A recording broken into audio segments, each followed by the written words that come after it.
യേശുവിൽ സ്നേഹം നിറഞ്ഞ എൻ്റെ സഹോദരീ സഹോദരങ്ങളെ, ഈശോ വളരെ വ്യക്തമായിട്ട് നമ്മളോട് പറഞ്ഞിട്ടുണ്ട് എങ്ങനെയാണ് നീ പ്രാർത്ഥിക്കേണ്ടത്. പ്രാർത്ഥിക്കേണ്ട രീതി എന്തായിരിക്കണമെന്ന് നീ നിൻ്റെ സ്വർഗസ്ഥനായ പിതാവിനോട് എങ്ങനെ പ്രാർത്ഥിക്കണമെന്ന് മത്തായിയുടെ സുവിശേഷം 6-ാം അധ്യായം 6-ാം തിരുവചനത്തിലൂടെ കർത്താവ് വളരെ വ്യക്തമായിട്ട് നമ്മളോട് സംസാരിക്കുന്നു.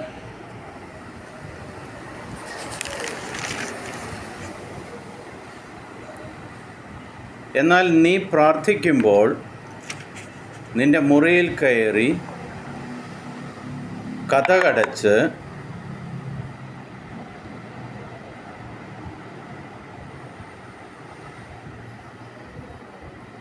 രഹസ്യമായി നിൻ്റെ പിതാവിനോട് പ്രാർത്ഥിക്കുക.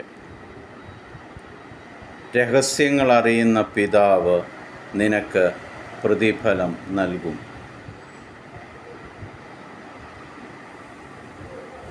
ഏകനായി ഞാനും എൻ്റെ പിതാവായ ദൈവവും.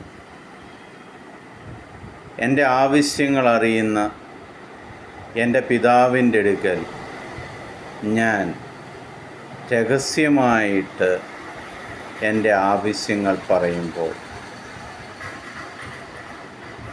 ആ രഹസ്യങ്ങൾ നിൻ്റെ ഹൃദയത്തിൻ്റെ നിൻ്റെ രഹസ്യങ്ങൾ, നിൻ്റെ ആഗ്രഹങ്ങൾ അറിയുന്ന തമ്പുരാൻ നിനക്ക് പ്രതിഫലം തന്നിരിക്കും.